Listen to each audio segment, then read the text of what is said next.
happy podcasting day, everybody. Gentlemen, happy to be back. Happy to be talking Seahawks again. Always happy.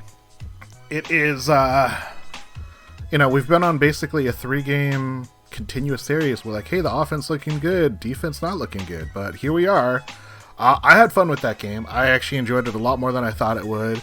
And it was close. I thought we were in it. I thought we had a chance to at least get that tie. I thought the penalties were a little bit too rough on the Seahawks, if I'm being honest. Yeah, it was, a little. It's been up and down this season. It's not like, we've kind of we've benefited off some bad officiating as well, so I can't really complain. But yeah, it was a little I think the rough only on game Sunday. that we've really seen the beneficiary of is that first game against the Broncos. And Yeah, oh yeah. That was fair. every other game, I think, is definitely like, it's a young team. The rookies are going to make mistakes. That's going to happen. But like that holding call on Charles Cross on DK's touchdown that got called back, I was like, okay, so the defender just threw his hands up in the air like, you better give me a flag. And like, well, the ref was like, yeah, I better give you a flag. And there it was. Yeah, totally. And that DK Metcalf quote unquote fumble was a little bit baffling. On 2 levels. First, never caught it. Second, his elbow is so clearly down. Like some news brought, one of the announcers was like, "Well, there's a slight chance the ball may have moved before his forearm hit the ground." I'm like, even you don't believe that. You're just talking. Right, and you don't get to rule based on a slight chance. That's just not the way. Yeah, and that's the whole rule is if it's. Oh God, it was so horrible. There was so few, and at some point they called defensive holding, but not like on a pass interference type situation. There was like, there was a weird one. I remember. We got a block in the back when we were kicking off to them, so we blocked. I don't know how you can block in the back. I don't know how you can block in the back when you're trying to tackle somebody. Like, right? I mean, there was just like. There was one, and I can't remember the details now because I'm old and I watch these games at 5 o'clock in the morning, so I sometimes get foggy and I didn't rewatch this week's. But it reminded me slightly of like the 2005 Super Bowl where like Matt Hasselbeck tries to tackle the dude, and they call a penalty for like blocking like a low block. Yeah, they called like a chop block or something like that. Yeah, like he doesn't. We're now on defense. He's tackling the guy, and you call him for an illegal block. He's not blocking. He's the defender. Yeah. What are you talking about? And there was a play called very similar. It didn't get a lot of attention from the announcer or anything, but I was just like, how did you just call us for an illegal block when we're on defense? He's not blocking the dude. What are you talking about? Anyway, I thought the refereeing was I mean, you guys know me. I don't like to talk much about it because I don't like that excuse. But sometimes there are calls. You just can't ignore it. I think the fact that Tyler Lockett said something about the rest was telling, because Tyler Lockett's a very positive, soft-spoken, good. I was going to ask him to write a poem about it, but for him to actually say something about the officiating in that game, I think from a Seahawks perspective, it's super telling, because normally we never hear someone like Tyler Lockett talk about the officiating. So the fact that he said something very plainly that the officiating was bad, I thought was a pretty telling statement, because I can't think of any Seahawk player who's known for, especially recently, talking about bad officiating impacting the game. It's always been like this super hypative, positive, like, yeah, just gotta get them next time. We gotta clean it up. Those are on us. We can't put ourselves in a position to get those calls. Tyler Lockett basically just said, like, yeah, it was tough playing against the refs, and I think that was a really telling sign, especially from players that were super frustrated. And Tyler had a great game. No catches in the first half, ends up with 5 catches, 100 and some yards, and 2 touchdowns, which were beautiful touchdown throws. So credit to Geno and Tyler for those hookups. But very, very, we're seeing a consistent theme right now, which is kind of surprising. Offense is looking strong. Things are just coming to click. But the defense is just so inconsistent, so bad, and so many mistakes. Yeah.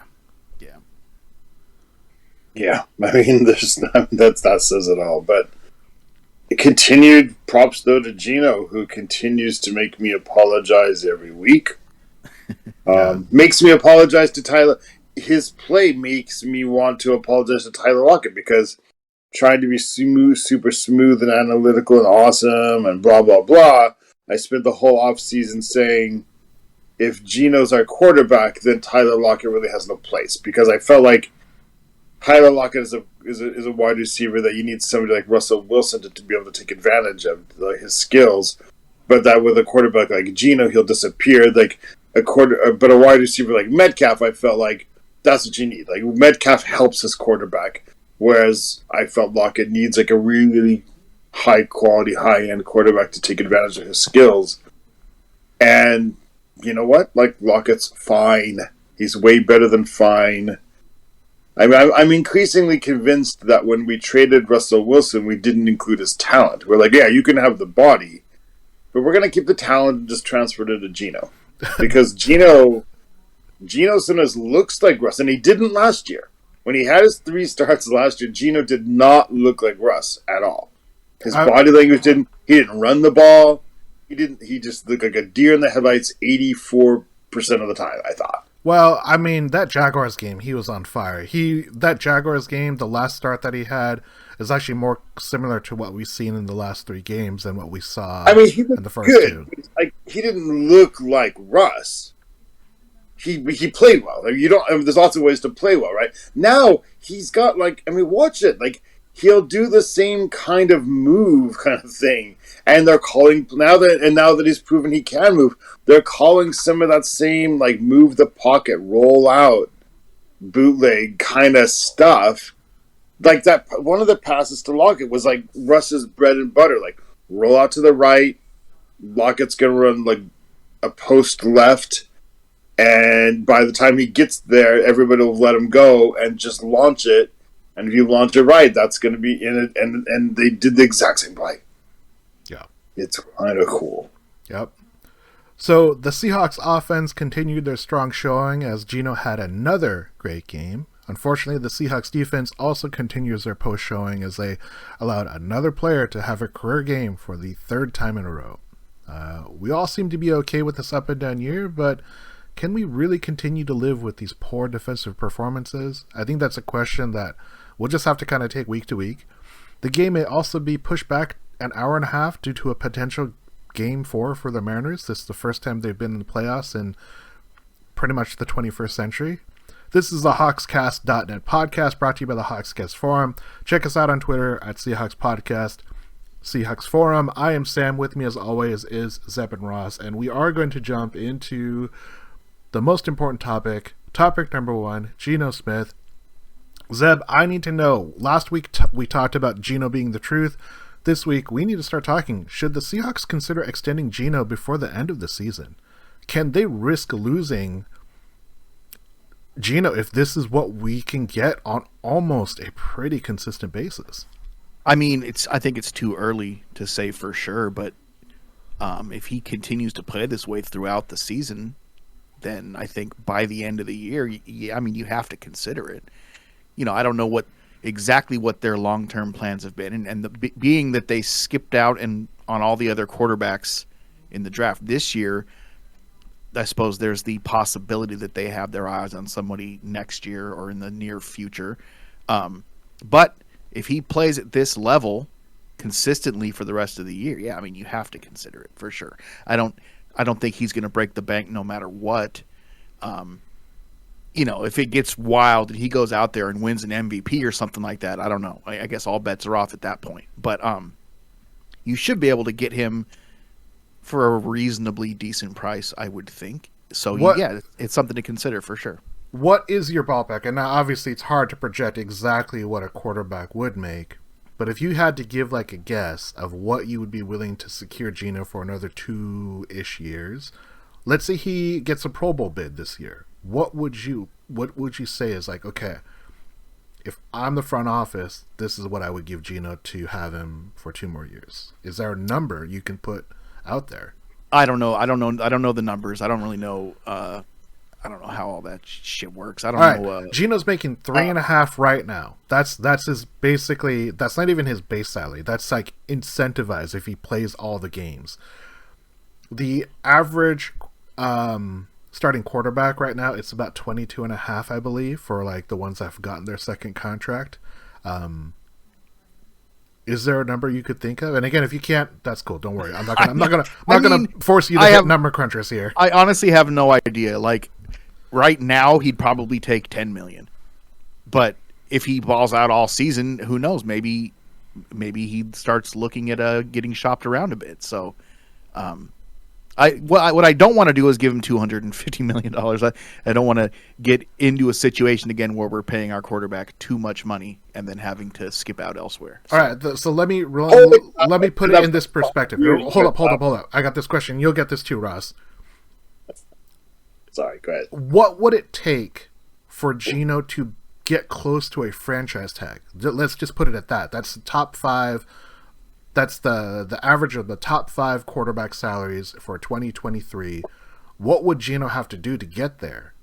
What hasn't he shown already? Consistency. Well, he has. I think if he plays like this for the rest of the year, then yeah, I have no question. He's a top 3 quarterback in the league right now. So if that continues for the rest of the season, then he's gonna earn a paycheck. He's gonna earn some money. Are you comfortable with that? Yeah. Okay. Cool. Yeah, like I said, I'm not giving him $250 million. You know what I mean? But if he's our best option going forward, then it's definitely worth looking at. Ross, what about you? I know you had something to say, and I apologize for cutting you off, but No, I was out of turn. Should the Seahawks consider extending Geno before the end of the season? I just want to point out first the irony of Zeb saying he doesn't want to pay too much for a quarterback because he doesn't want to skimp out on other areas, because I said that for 5 years and people laughed at me. But 5 years ago, what a quarterback was making isn't what a quarterback is making. To be fair, I was talking about how hard it is to replace a quarterback. I did not realize Geno could play at this level. You didn't realize he was right there on the bench? He's sitting right there. The whole time. Right there. It's so hard. It's so impossible. Everybody keeps telling me that. It is, because there are more cases of it being impossible than there are cases of someone finding a gem. No, it's... I mean, yeah, there's only so many John Elways and Joe Montanas. It is true because there's a common theme. There's a common theme, man. Like, the teams that can't find it, there are teams that can't find a quarterback. That's true. So now, is it the coaching? Is it the environment? Is it that, or is it that hard to find? Because here's the thing, like, Minnesota Vikings bring in Kirk Cousins, and they're consistent, at least, like, contenders. And then the year he got really hurt, they brought in, like, they brought in, like, their second string dude. I forget his name now. It's really hurting my case. But then he brought them to the NFC Championship game so well that he actually, like, he thought, oh wow, everybody thought that he's actually like a really good player. Then he went somewhere else the next year and he sucked. You're talking about Case Keenum. Yes, Case Keenum. But then he went somewhere else because he got starters money, and that's the nightmare. That's the nightmare we're looking about with. That's the nightmare we're looking at with Geno Smith. So let's reset to the beginning of the question. Should the Seahawks consider extending Geno before the end? They should extend him like right now, like before the bye. For a reasonable what would you do? So here, just to give you an idea, we already talked about what the average kind of starting quarterback. Because of Deshaun Watson, the projected franchise tag for quarterbacks in 2023 is $45.4 million. So I'm never going to franchise the dude. I'm not. And I don't think he'll ever think he earned that. It's tricky. I want to sign him right now for another year. And I want to sign him at 10 to 12 million. And I think it's fair. Now, he's done it for 5 games. Kinda. The first 2 games, he had the handcuffs put on him. His touchdown to interception rating is like 4.5 to 1. If he ends up with 36 touchdowns at the end of the season and only 4 picks, now, he's got a whole season under the belt. There's no way you can avoid not giving him at least 30, 25, right? But then you run into that Case Keenum, Nick Foles deal. Like, yeah, you've proved it. You've proven it for 1 year, but it feels still like a very possible year of Nick Foles. Like, Nick Foles had like an all-time year, all-time great year, and has spent the rest of his life living off of that. I don't want that situation. I just apologize to Geno, and he's proven me wrong. But I want a situation where he has to keep proving me wrong. I don't want to say after 5 games you did it, but I do want to say, hey, you possibly did it. So here's what's behind door number 1. Take it. You want 10 to 12 million for the next 2 years? If we screw up, you're back on the bench, but we can afford 10 million on the bench because your replacement will be a rookie quarterback probably. So we can afford that. I will tell you, Geno, if we get to the end of the year and you've done this all year long, even though the public might clamor for it, we're not going to franchise you. That's just never going to be an option. That's not an option. Sorry. Because we didn't want to pay it to Russ, who did it for 9 years or 10 years. We're not going to give it to you for doing it for 1. It's too much of a risk. There's no point in it. The whole point, one of the reasons we're doing so awesome right now is because we've gotten you better tools because we got rid of Russ. But now if we handcuff ourselves again to keep you, then we put ourselves back in jail again. So if you want to stay around for $12 million now because you did it, or you want to bet on yourself and say, I'm going to wait till the end, but I'm telling you now, the max we're giving is 25. And if you go somewhere else and you think you're going to make more because they're going to give you 40 for 3 years, but you're never going to see that money potentially, Geno, because you have to be realistic. When quarterbacks change systems, sometimes it works out, sometimes it doesn't. You think you're going to a team with good talent, but sometimes you do, but sometimes you don't. That's a huge, huge, huge gamble. More often, team players who just stay at home, take a little bit less money, actually make more money because their contract gets played all the way through. And that's what I would say to Geno this week.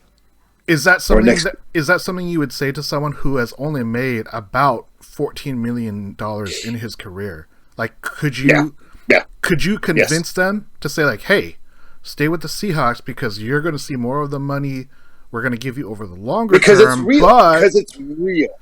I understand what you're saying, but you also have to understand the player's perspective, right?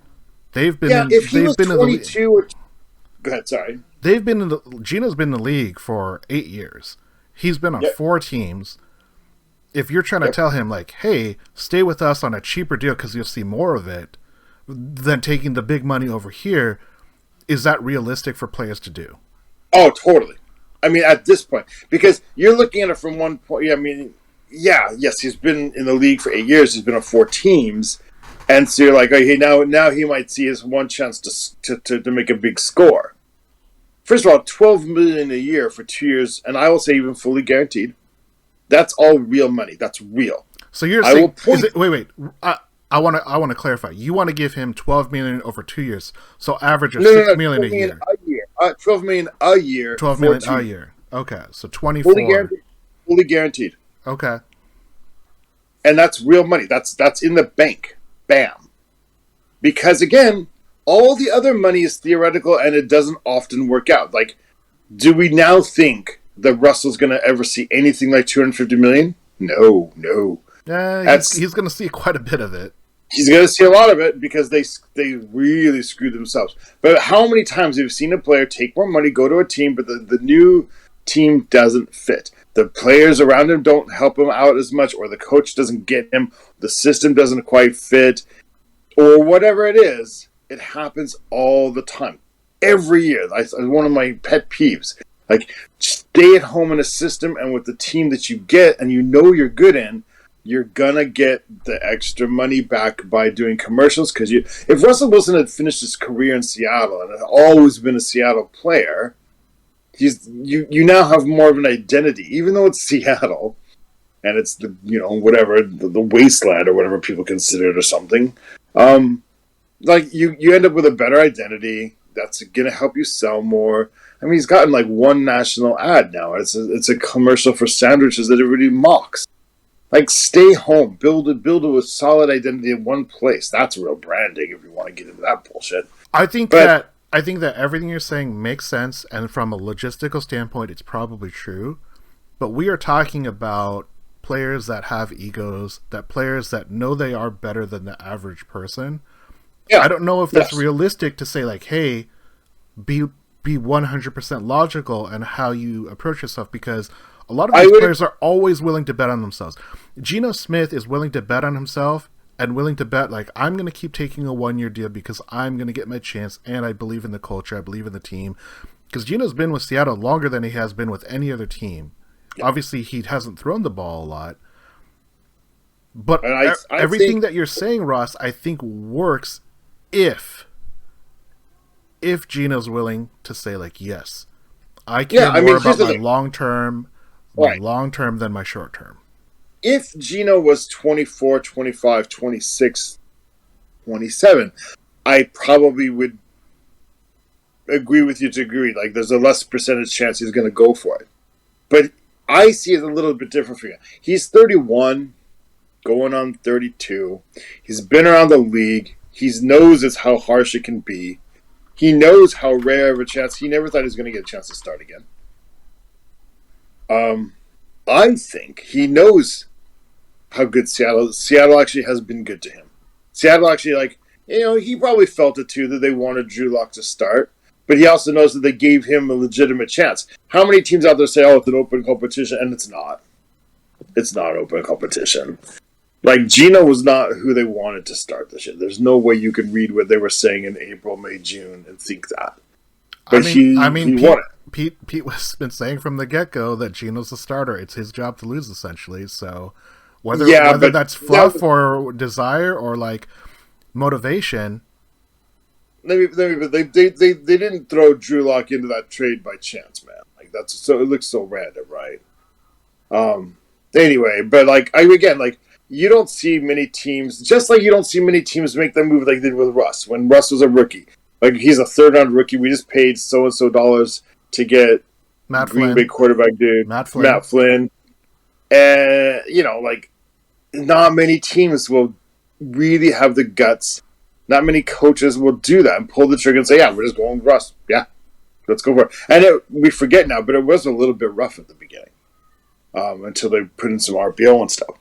But, like, it's just on the opposite side. Not many teams will say, yeah, we just lost our star quarterback, so we're going to go to the 9-year washed-up dude on our bench because, whatever. Not many teams will do that. I can't think of another one, ever. And so I think there's a high possibility that Geno does understand the situation he's in. He is mature enough to understand how rare the situation is. Maybe, and if he doesn't like the deal, I get that, but I say, okay, that's the deal. If you think you're playing for a franchise tag, if you think somebody's going to give you $45 million after one good year out of 9 or 8, I mean, you're living a pipe dream. Like, it's not, even Case Keenum didn't get that. Kirk Cousins didn't get that. He eventually kind of got a ridiculous amount, but he didn't get that. Yeah, but I don't think nobody's going to give him $45 million after 1 year. They're not. Right. I would hate to be in the Kirk Cousins situation, though, because I feel like that is, of all the quarterback situations to be in, that has to be the worst. You're a guy that's okay enough to start in the NFL, but not good enough to do anything with it. I don't know, man. If you put Kirk Cousins on the Seahawks this year, how good are we? Honestly. I don't think that Kirk Cousins is playing that much greater than Geno Smith right now. Well, is Kirk Cousins as good as what? I just forgot his name again. Case Keenum? The guy. Sorry? Case Keenum? Yes. Is he as good as Case Keenum? So, here, I found the numbers for you. So, in 2018, Case Keenum signed a 2-year, $36 million contract with Denver. He then was traded the following year, and then in 2020, he signed a 3-year, $18 million. So, he got 18 per year for 2 years, and then he got 6 for the next 3. Yeah, because he took over a team that was built for Kirk Cousins. Kirk Cousins got hurt, and he took it to the NFC Championship game, right? Yes, is that right?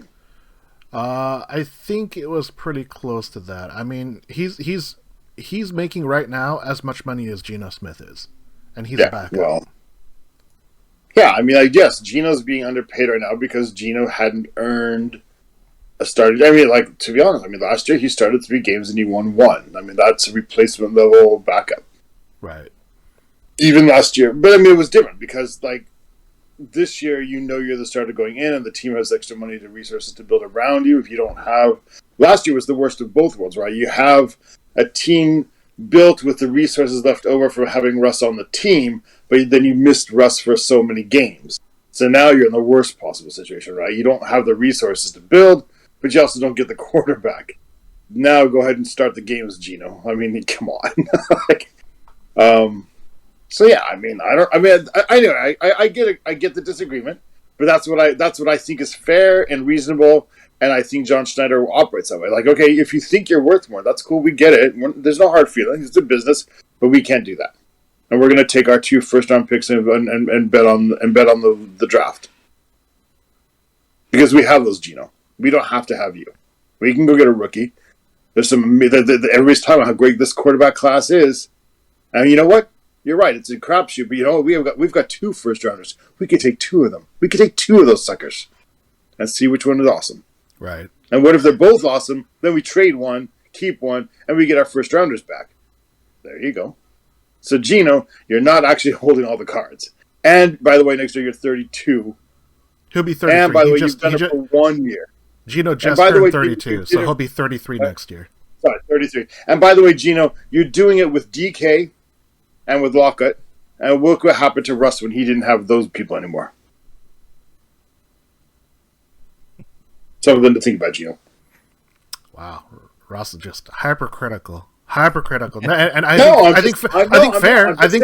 I think fair. I don't think that you said anything that's like outlandish or wrong. But to give you a little bit insight, we had a conversation about non-Seahawks stuff before we started the podcast. And we did poke a little fun at Ross at how critical he is.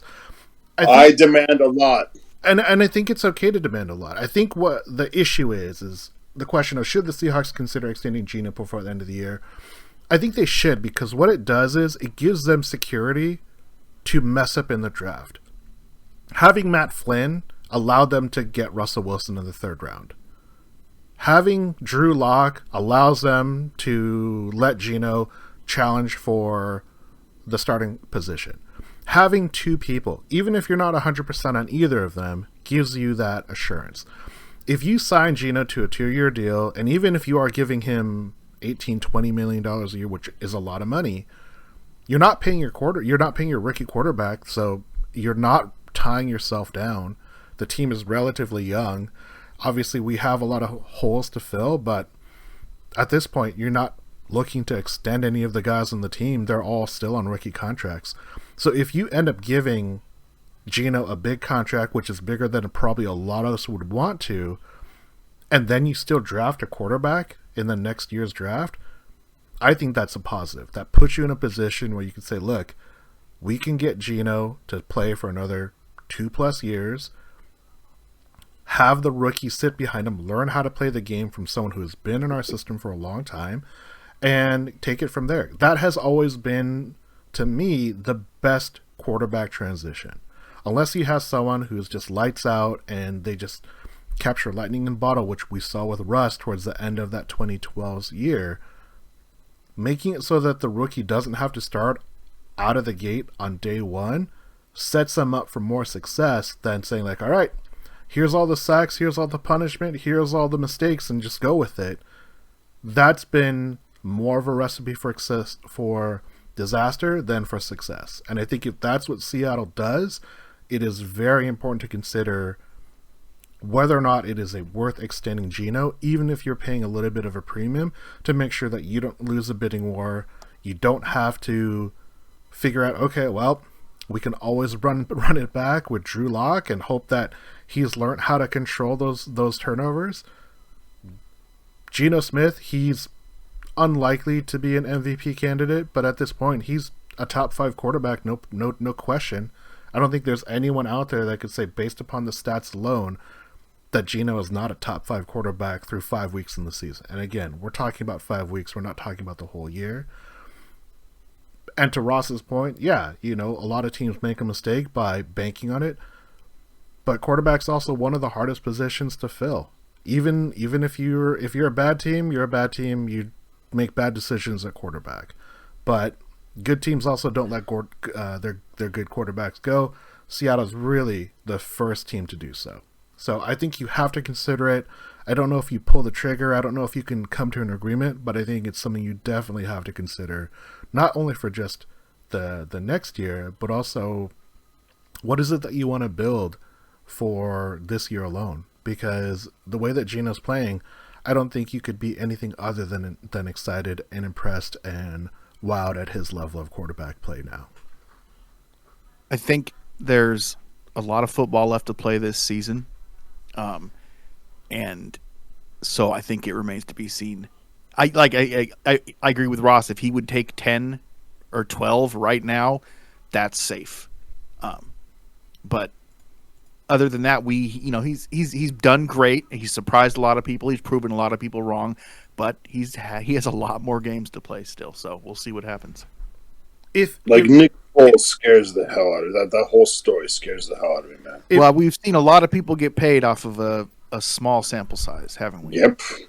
If Geno has, let's say he completes this year, he continues to have an amazing year, defense still falters, so it's not like we're contending for a wild card or anything like that, and he ends up going to another team for maybe a little bit more than you are comfortable with, are you going to be okay with that? Like if he signs, so Ross put out a number of 12 million a year. If he signs with another team for 14, 15 a year, like a two-year deal, would you, knowing he's going to play for the exact same level throughout this year, would you say I wish we went a little bit higher and we kept him? I mean, if I know that, that's the whole thing. That's why my price is 12. But 12 is because you don't know if he's going to do that. Right. If he 12 does, is because it's a nice number. He gets paid. That's $24 million over 2 years. That's already generational wealth. Sorry, it is. That's your grandkids are set if you do it right. Right. Okay. So you've already established the Smiths of Seattle as a family to be reckoned with in the future, and it rewards you for what you've done. It makes you a local legend. It ensures you're going to stay here. Remember when Geno did that? But it also considers the fact that you've done it for 1 year out of 9. Yeah. To answer Sam's question, and by the way, it's only 2 years. So when you're 35 and if you're still producing at this level and you're still awesome, we'll give you another 2 more years. And now you've done it. Now you'll have done it for 3 years. Now we're going to actually pay you whatever the number is at the time. But today, here's what you've done, Geno. And here's how we want to reward you. Thank you very much for your service. To answer Sam's question, if we let him walk and he signs a super cap-friendly deal with somebody else and continues to play at a high level, will I be okay with it? It depends entirely on what we do instead. That's all. Fair enough. I mean, I'll be happy with it because, I'll be mad in a sense, but I'll be like, yeah, that's what you have to do. That's business. Fair enough. All right, well, let's move on to topic number 2. Ross, I know you wanted to talk about this. So with 1/4 of the season done, how does the 2022 draft look? Who has been the surprise get for you so far? The surprise? It's got to be Tariq Woolen, I think. But there's a couple good candidates and some dark horses in there. But nobody. If you had told me that, with Birdfinger, shout out Birdfinger, early ID on this dude. When Birdfinger critiqued my draft, and he sort of made his own little one and said, "Here's my pet project. I like Woolen." I was like, yeah, okay, dude. Yeah, he's fast. Okay, whatever. I didn't. Yeah, okay. Yeah, good job. Yeah, okay, well, cool. I didn't take it seriously. I wasn't paying attention. I was asleep at the wheel.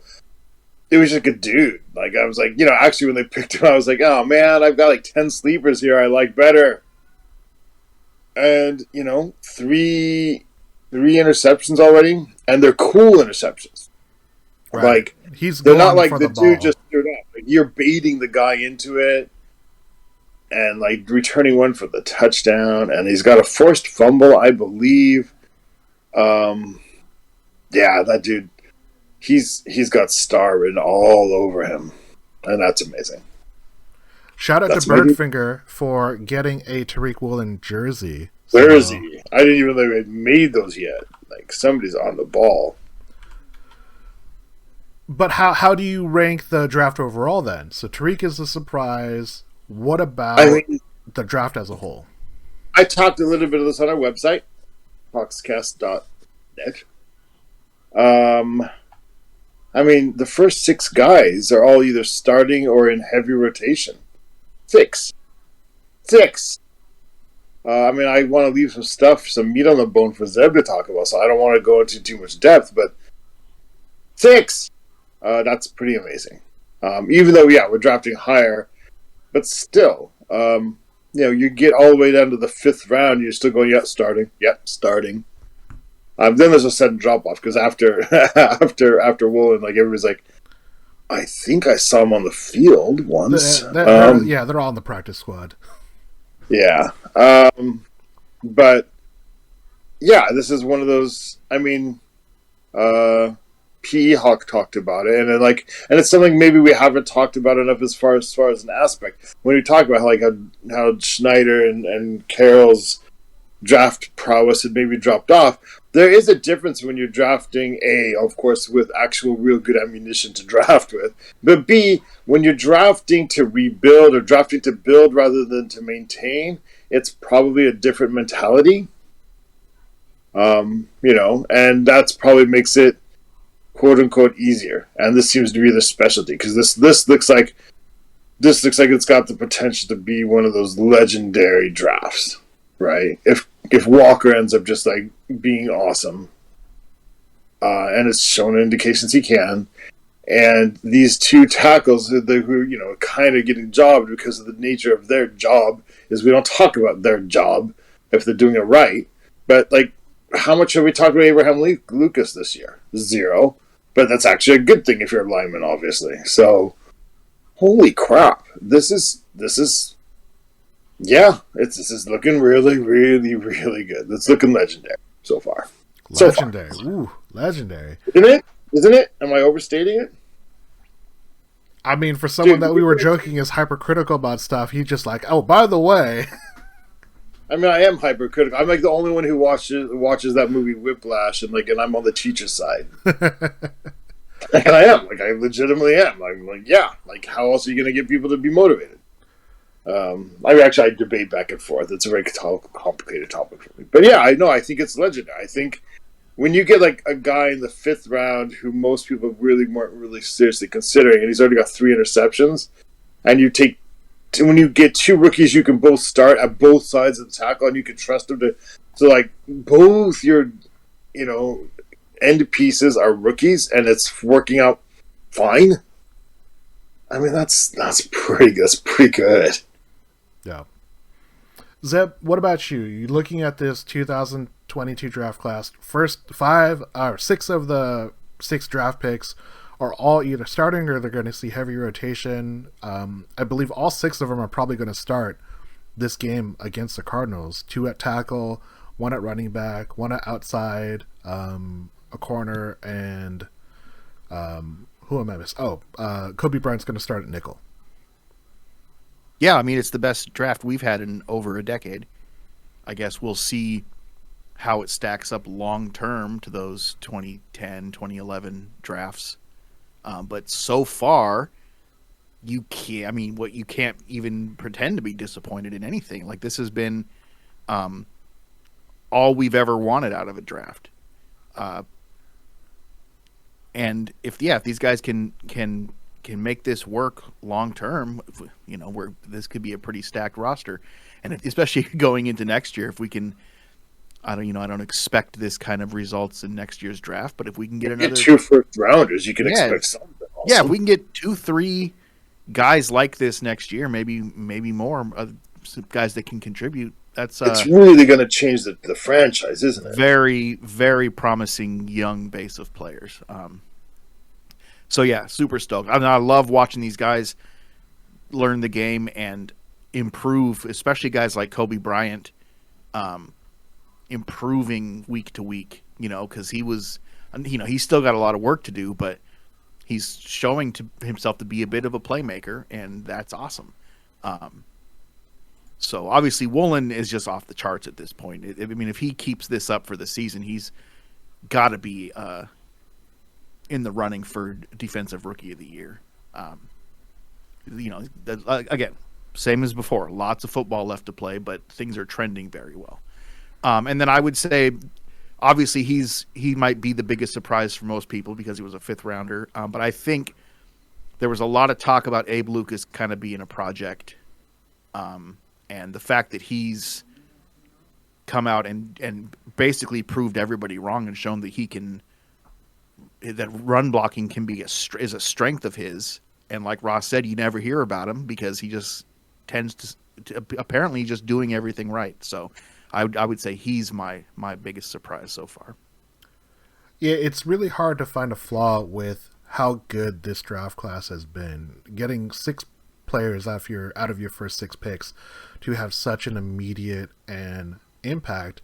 Obviously, Kenneth Walker, he wasn't going to get a start over Rashad Penny if not for an injury, but he was making meaningful snaps. He was doing really well. I don't think he was great. I think there's a lot of opportunities for him to do a little bit more, but I don't think you can be disappointed with how he's playing so far. But the draft class as a whole, having 6 guys start in week 6, that's a huge sign. And it's not just because of injury. It's because they are talented. They have skill. They have things that you want out of your starters. I think both of you probably picked the 2 best surprises. Abe Lucas and Tariq Woolen, by far, I think are the biggest surprises because Tariq Woolen was heavily viewed as a project. He was viewed as someone who has a ton of speed, has great size, very Seahawky, but he maybe doesn't have the skills. And, people are pointing to his penalties as an example of that. Abe Lucas, he was not guaranteed to start in the role. Everyone thought it was going to be Curran who was going to start at right tackle, and Lucas just basically outplayed everyone to the point that it was kind of like, well, yeah, he's going to start. It's kind of not a question. Charles Cross, he's been penciled in as a starter all year long, even when he got drafted, so not much of a surprise, but he is playing well. I will give a shout out to Kobe Bryant. Shout out to Birdfinger, who says he's got that peanut punch out.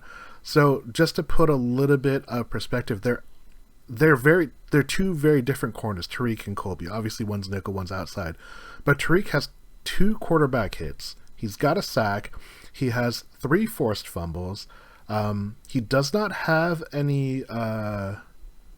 He doesn't have any PBUs, pass block, but just getting that from your nickel, from your rookie, who's playing, meaningful snaps again, I think that's all solid. I'm not really sure what else you could ask for from a draft class. It's pretty impressive. Yeah, lucky us. Tony chiming in, they would have ramped up Walker as the season progressed, probably not 50-50 snaps, I think. More snaps, not snaps. So he's saying that he would have expected Walker to get up to 50% of the workload eventually, and that in itself, again, is nothing but positive. Final thoughts about I think the Walker pick is even more genius because people picked him, were like, but Penny, this, that, and the other thing. It was kind of reminiscent of when they picked Penny. Oh, what a wasted pick! But then you end up needing Penny because it's the modern NFL, and running backs often don't last a whole season, and you got to have 2 quality ones. Like everybody was saying Walker was a wasted pick, or if there's something they object to, it's the Walker because maybe you went a little high with the running back. But if we make an amazing run the rest of the season, even if we make it close, and it's because we still have a legitimate running back, it just shows the foresight and how, in my opinion, the Seahawks front office ignores the fake analytics and focuses on real analytics. There was a reason you had to take Penny where you took Penny. There was a reason you had to take Walker where you took Walker. Ross jumping the gun. He's kicking us off for our topic number 3, the Hawks Cast Corner. Ross, I'm just going to let you carry on, so I'm going to ask you, do running backs matter? Yeah, running backs matter. Like, look at the Giants. The Giants are one of the big surprises this year. Where would the Giants be without Barkley? Like, running backs matter. Look at the Cowboys. Cowboys, it's almost like with like quarterbacks. If you have two quarterbacks, you don't have one. It's killing everybody in fantasy, but the Cowboys have two running backs because they need two running backs, and they're both good, and they took at least one pretty high.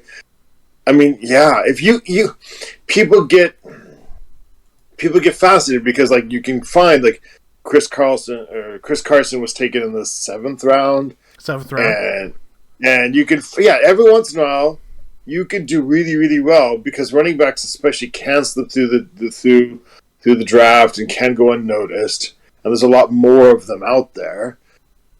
So people get enchanted in it and fall in love with the idea that like you can get any running back you want, or like, geez, I feel like a lot of this is the Denver Broncos' fault. Back in the day when the Denver Broncos could just plug in any guy off the street and go for 1,000 yards, like they had like five Pro Bowlers in a row. Like, dude gets out of the army, signs up with the Broncos, runs for 1,000 yards, retires.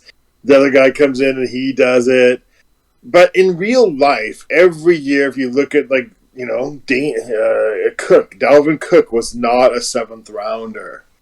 And Barkley was not a seventh rounder. It is a luxury, so you have to kind of be in a certain awesome position. They always say, build your team, then get your quarterback. You almost have to do the same thing. Like, build your team, get your quarterback, and then get your running back. Or your second running back. Because it is kind of a luxury to go that high, but they do matter, and it's almost undeniable. Like, all of the top running backs every year, not all of them, 80% are like first and second rounders. Like, we laugh at the teams that take them, but those end up being the productive running backs every year. And we all fall in love, even in fantasy, with like these guys we see in the 6th and 7th round, and we pick them up. That's my sleeper. And they almost never work out. And then one guy does, and we remember it forever, and it affects our brain, and we say dumb stuff like running backs don't matter. And like then somebody does like fake analytics, and they'll tell you running backs don't matter. But then in real life, when you get on the field, it matters. Because it's not something you can measure that way. It matters. Running backs clearly matter. You can get lucky. Just like you can get lucky at quarterback. I mean, like, Tony Romo was undrafted. Right? Jim Zorn, undrafted. David Craig, undrafted. Doug Baldwin, undrafted. I mean, you can get, if you're talking purely quarterbacks, you can actually make a case that, hey, you know what? That's probably why I fell in love with Josh Portis. The Seahawks had a long tradition of having successful quarterbacks who were not drafted. We went from Zorn to Craig. Matt Hasselbeck was a 6th rounder. Josh Portis was undrafted, so I was like, yeah, I fell in love because John Kitna as well. John Kitna, shout out to Central. Tony, I think you went to school with John Kitna. Anyway, the point is, like, any position, if you want to make that case, you can say, you can get him undrafted. Seahawks, like Sammy, you just said, Seahawks went cheap on wide receiver for a long time. We got, like, 6th, 7th, and undrafted free agent wide receivers, and it was super smart Moneyball play, in my opinion, actually, because the other side of the ball is throwing $25 million defensive backs to cover your $10 guy. But yeah, so I am the opposite. I really think I do understand that you can get a so-so guy. That's what I should have started with. You can get an acceptable guy, but if you want a difference maker, you actually have to go high. It is true. You can find so-so guys mid-round and so on, but the exceptional guy that's going to lift your team, the rare Kamaras, you actually have to spend the draft capital on, actually. No, unless you get lucky. You can always get lucky. People do get lucky at every position. But I think it does. I think running backs matter a lot more than some people like to say. Zeb, do running backs matter? All backs matter. Yes. Where's the love for the fullback? No, you know what I think? I think that running backs matter. I think also that scheme, execution, play calling, offensive line, all those things matter too. I think that just about any running back who makes it into the NFL has at least an acceptable level of athleticism and ability, and with the right combination of those things I mentioned before, can be a very successful player in the league. But obviously there are the guys who have that next level ability, vision, instincts, balance, that tend to become the long-term superstars. You know, look at somebody like Marshawn Lynch, for example. I mean, or any list of the greatest running backs to ever play the game. But also, those guys, for the most part, cannot succeed without having the right situation around them. It's not very often you get a guy like Barry Sanders who, is, obviously he's one of the greatest of all time, but has long-term sustained success despite the lack of that around him. Most of the time, you need both. So, running backs certainly, just like a lot of what Ross said, I believe absolutely. If you want that game changer, that guy who tilts the field, to use Pete and John's vernacular, you need a superstar. So, I've never faulted anybody for drafting a running back high. If you think you see that in a guy and you need that, then you absolutely have to go for it. I do think, as Ross kind of talked about earlier, is that people fall out of love with running backs because, one, they have a really short shelf life. So once you are talking about a second contract for a running back, it's almost as if you're just waiting for it to break down. The Seahawks have not had a running back play their entire year since Marshawn Lynch, and I think it was 8 years ago. So we're talking about 2014. And that just shows you how volatile the position is and how precarious that is. I know, and I've talked to an important stat or fact or whatever. Yeah, and I remember, I think it was like 2019. We were just on a tear. Our offense was just great. Our defense had come along, and our running game was strong. And then Chris Carson gets hurt, and all of a sudden we're like, wow, we're just not the same team. We're not what we want to be able to do. So as Zeb said, it's really about what is your coaching personnel, what's your scheme that you want to do. Running backs matter because I believe it's all about trying to take pressure off of the quarterback. We talked about Pete Ball. I'm a big proponent of it. I'm a big fan of the idea of, like, if you can control the line of scrimmage on offense and defense, and if you can do that by running the ball and getting 3, 4, 5 yards on average every time you run the ball, that's just going to open it up. It's going to make it a lot easier for the quarterback, because instead of like being in 2nd and 9 or 2nd and 10 or 3rd and 7 all the time, you're in a 3rd and short. And that's one of the things we've seen with Geno. Geno has done a really, really great job of calling people to the line, and from what it looks like, changing the play. And a lot of times he's changing to a run, and they're getting the yards. They're getting those conversions. That's something we have not seen for the past few years with a Russell Wilson. I can't remember the last time where we saw a lot of Russell Wilson check to a run. It was like, nope. Oh, we're gonna go from under center. Oh, no, we're gonna check out. I'm gonna go to shotgun, and everyone's gonna go wide, and I'm gonna run around for three seconds after like the first rusher hits me, and hope that I can find someone free. We're not seeing that so much with Geno. Geno did have an unfortunate sack, and it looked like everyone was kind of covered, so he didn't have anywhere to go. So, it was a 3rd and short. I think if they ran the ball, it would have given them a better chance. But running backs do matter because it's part of the game. It's part of a winning formula that the NFL has shown time and time again. And I think that is something that we will see this year, especially if Kenneth Walker can stay healthy, because we don't have a lot of depth outside of it. Rashad Penny is the 3rd running back that we've lost this season. Chris Carson obviously lost in the offseason. Travis Homer got put on the IR, I think in week 1 or week 2?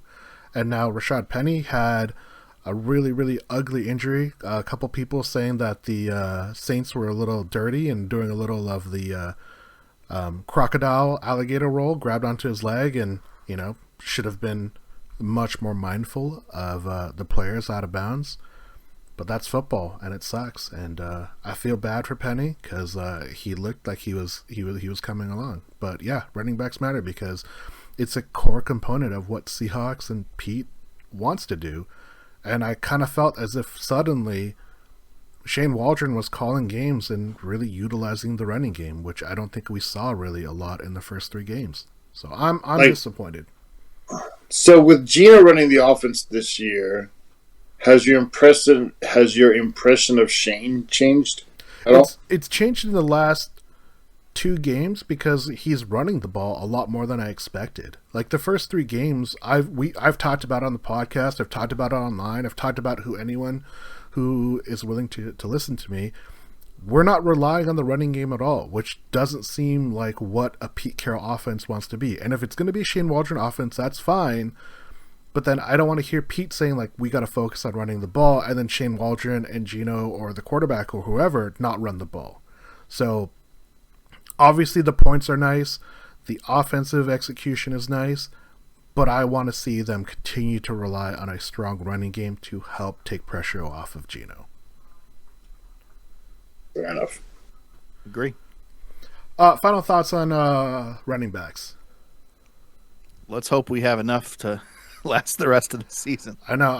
I'm trying to think who are our running backs outside of DJ and Kenneth Walker Homer, at this point. Well, Homer's coming back. He'll be back in 2 games. We need another body, though, don't we?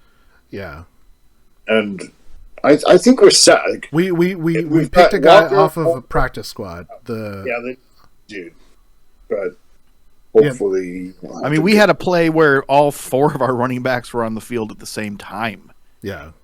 They keep running a reverse. The first game of the season, I was, going with the expectations of a horrible offense, and seeing it, I was actually really dismayed. Like, they keep running a reverse wishbone. Yeah. Yeah, it's weird. I'm like, whoa, you just put football back 60 years. Like, you're running a reverse wishbone, honestly. Like, what? But when Geno actually proved to be an efficient quarterback, it all of a sudden made sense to do it. I was like, whoa, okay. We're through the looking glass now, people. Birdfinger chiming in and saying later round picks are that hit are great, but Sean Alexander is going into the Ring of Honor. Sean Alexander, a first round pick. Running backs matter, and the Saints dude Jones. That's who the Seahawks picked up recently. All right, well, let's move on to the last topic Saints of the night. Jones, right? No, what? Jones. I don't know his first name, but Tony Jones, I think. Maybe. All right, so topic number 4. So topic number 4, we're going to talk about the Arizona Cardinals. I really don't have a whole lot to say, but who's supposed to start this off? I'm so distracted right now because the Cardinals... I think it's my turn. All right, so Zeb, which bird is the best, the cardinal or the osprey? The osprey is the actual name of the bird. We know them as the Seahawk. Well, I'm pretty sure that if you were to put an osprey and a cardinal together in a situation, the osprey would just eat the cardinal. So, would you say a Thunderdome? Yeah, sure. Why not? I think you could put you do whatever you want. You could put him in a lake. You could put him out in a field. You could drop him out of a plane like skydivers, and I'm pretty sure that osprey is killing that cardinal. Is there anything you actually know about the Cardinals this year? Have you watched any of their games at all? No, I've only seen highlights. I know they have James Conner, right? Yep, that's the running back. Their first 2 running backs, their top 2 running backs are both hurt. Yes. Is Conner hurt? Connor is hurt. He's not been ruled out yet, though. Okay. Well, he's good, and if he's healthy and playing, who am I kidding? It doesn't matter who they put out there running back. We're having a very hard time stopping the run, and I don't expect that to change this week.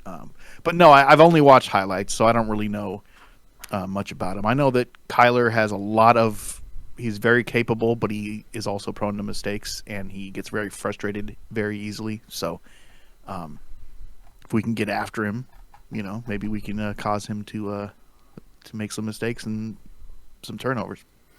I think the good news is Kyler Murray is going to start, and it's not Seahawk killer Colt McCoy. That's the key thing. As long as it's the starter and not a backup, I think we have a shot. Ross, I know you have a lot of familiarity with the area that is Arizona, but which bird is the best, the cardinal or the osprey? Well, little known fact: cardinal is from the Latin for osprey, feed. So that's. No, I mean, I don't. Arizona Cardinals. It's kind of weird, isn't it? There's no Cardinals in Arizona. Way to I think it used to be highlight from the fact St. that you're a Louis. yeah, I mean, I was gonna say, like, It's it's a weird. way to highlight the fact that you're a transplant. Like, you had to change the name, like Arizona Roadrunners or something, because even like Tennessee, after a year, changed their name. Right? They didn't stick with Tennessee Oilers. Right. The Oilers, Tennessee. You got to change your name. Now, Osprey is obviously a better word. I mean, they would argue that at least the Cardinal's a real bird, and the Seahawk doesn't exist except as a helicopter or a 1950s jet. Much cooler. But yeah, obviously, we're just better, and we've got a better stadium, and we've got a better crowd. And I mean, I've said this before, but their home stadium looks like one of those like 1970s and 80s like stovetop popcorn things. Yes. Like that expands. That's what their stadium looks like, honestly. Too bad we suck playing in it. Well, no, we don't suck playing there. We just lose players to that field. That's what it is. Well, we've also isn't that where we also had like that horrible tie? We had the tie there. some We also had important this. games. We also had the Super Bowl there. But we had like I was there for like the Beast Quake 2 kind of run there. Yes, I was there for that game. I remember that game. So, as far as this week's game goes, again, like they're kind of beat up, and I think I sent you a meme about like their quarterback's secret plan, and it's just like Kyler. Like they don't have a real offense. Like it's funny. It's like the Russell Wilson thing, like writ large. Like the worst like straw man about Russell Wilson and our offense is actually true for the Cardinals. It's really just like, okay, so Kyler just goes back and runs around and he's going to do stuff. Like there's no real design to it. There's no rhyme or reason. It's just Kyler, just go do your thing, man. Except that Kyler is like it's sort of like a discount version of Russ, and sorry, it's true. And their defense, though, is what scares me. Their defense is really, really legit. Their defensive backs are legit. So this is going to be, I think, the biggest test of Geno, whether he's for real this season. So, yeah. Speaking of their defense, the Cardinals are 22nd in points per game against, so they give up a lot of points. They're 17th in total yards, 21st in passing yards attempt. They are 5th in rushing yards against, so really good run defense. They are 32nd in sacks, and they are 23rd in interceptions. So they're definitely not a perfect team. Obviously, their defense is better than Seattle's defense, but it will be an interesting matchup. Obviously, an osprey is a better real-life bird because hawks are always going to be better than, birds that run around in a field that don't even live in Arizona. So Raptors, you know what I mean? Raptors are always, they're apex predators. Cardinals are just birds that people look for in the sky.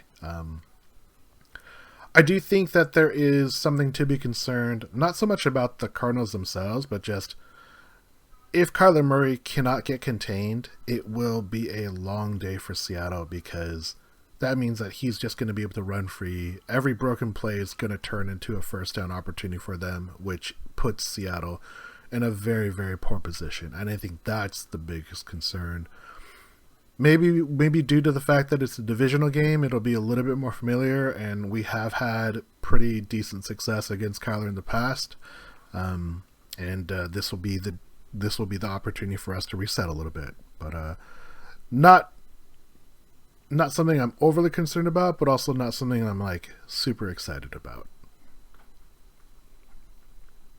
Yeah, fair enough. Last question is: are either of you bothered by the fact that MLB scheduled their baseball game the same time as a planned NFL football game, and instead of moving the baseball game to like a 5:00 start, they're keeping the baseball game at 1, and the Seahawks are the ones that are actually going to move potentially to a 2:30 start from a 1:05 start? Am I bothered? Yeah, I mean, like, I know it's just baseball, but you do have to acknowledge that it's playoff baseball. So It doesn't bother me. I don't care. I'm bothered by this, and Ross, you know how I feel about the Mariners in particular. I'm definitely rooting for them. I've actually watched quite a few of their playoff because it's a once in a generational thing for them. But I think it is ridiculous that they wouldn't make their game move around for an established game. And also, I would think that there are more people that would want to watch a 5 o'clock baseball game than a 1 o'clock baseball game in the heat of all the football that's going on.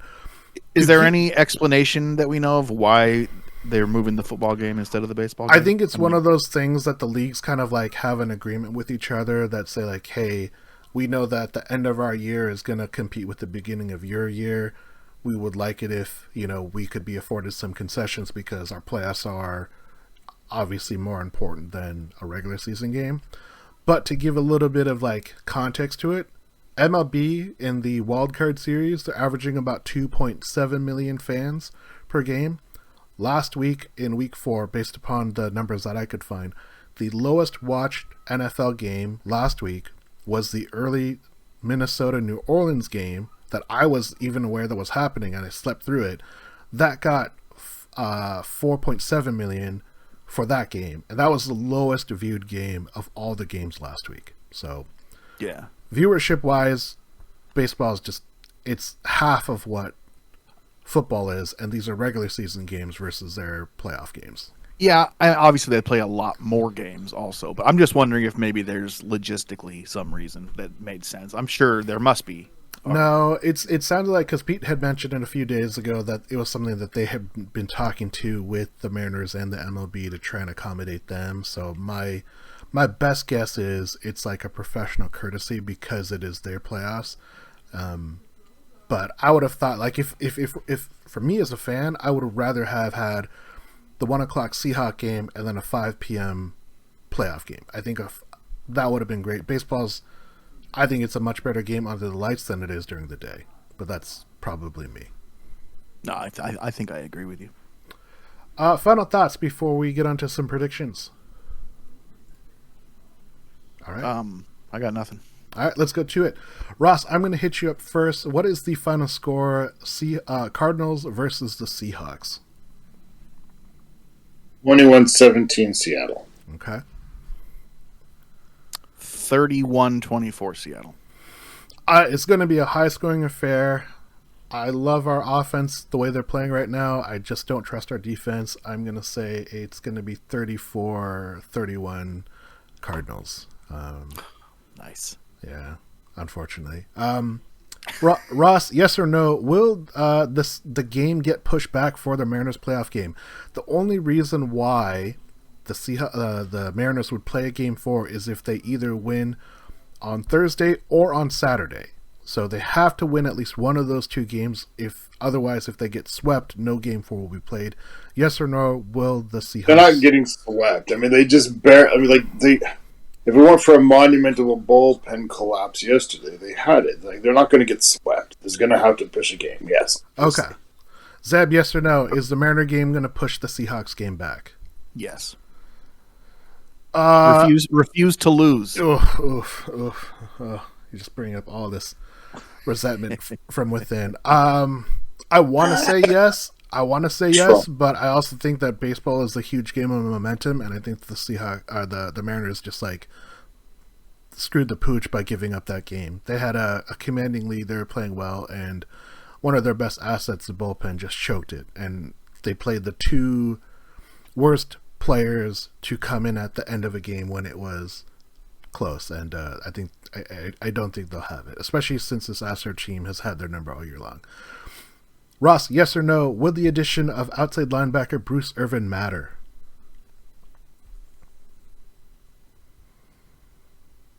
Yeah, but not in any tangible way. I mean, maybe it'll be like our Adrian Peterson, where he just coaches everyone up. Yeah, I mean, maybe. Okay, Zeb. Yes. It'll help. I think yes. I think that they wanted Bruce Irvin to play this role a couple of years ago. He got injured in game 2. I think if he's healthy, I think if he gets meaningful snaps, he is the exact type of player they want on the outside to not only contain, but to attack the running game and the quarterback. So I think this is a very, very good chance for him to matter. Ross, yes or no, will Kyler Murray run for over 75 yards in this game? No. Ooh, bold prediction. Zeb? Nope. You guys have a lot more faith than I do. I don't know who their third running back is, but we've allowed 3 consecutive games for someone to have a career day. I think if Kyler Murray is going to have a great day, it's going to be on the ground, and I think he's going to run for over 75. Good. Yeah. I just feel like they're just going to be handing it to Eno a lot. Maybe. I mean, if all their other running backs are not healthy, then yeah, that's the one they'll go to. Final prediction, Ross, yes or no, will Kenneth Walker III have another strong showing? Oh, for sure. No doubt in my mind. Zeb? Yeah, I think so. According to the stats, the Cardinals have a very strong run defense, so I think this will be a good test. I didn't give myself an out, so I do have to commit yes or no. So I will say, yes, he will have a strong showing, but it will not be like this amazing statistical day. It's going to be a lot of like churn yards, but that will be good enough. And gentlemen, those are our predictions. Final thoughts. So far, impressed with the offense. Defense has a long ways to go. Obviously, I expect them to get better as the season goes on. How much better? Hard to say. But ultimately, so far, this is kind of the up and down season that I've been expecting. Ross. It's better. It's a better season than I expected. I didn't expect to be this entertained. Every game is fun. Because I had tempered expectations, I'm not as frustrated as I might have been like last year or the year before, so that's a cool thing. And the only thing every game I keep watching, trying to figure out like the defense. Is it scheme? Is it personnel? Are we running the wrong scheme with the personnel? I'm still trying to figure it out, and I can't even form an opinion yet. It's really weird. I cannot figure out what's going on there. Yeah, I think same sentiments. Offense has been what's making the games fun to watch. You know, seeing scores, seeing the players do what we thought they were capable of, especially, you know, our tight ends, our wide receivers, and Geno Smith and the running backs. Hope to see more of that. And, you know, it's time for some shout-outs. Gentlemen, shout-outs. Shout out to Angela Lansbury. Rest in peace, old bird. Rest in peace, Murder, She Wrote. She died? She did die. 96. Now all those unexplained murders will stop in New England. Yeah. Shout out to the Mariners. Congratulations on the playoffs. I'll be rooting for you. I also will shout out the Mariners. Ross will tell you I'm a huge pessimist when it comes to the team, but it has been 21 years, so congrats for no longer having the longest playoff drought. I like to poke fun of that, and I will have to find a new punching bag. We are the HawksCast.net podcast. Shout out to Tony and to Bird for chiming in live. Check us out on Twitter at Seahawks Podcast, Seahawks Forum. We wish you all a Go Hawks. Go Hawks. Go Hawks.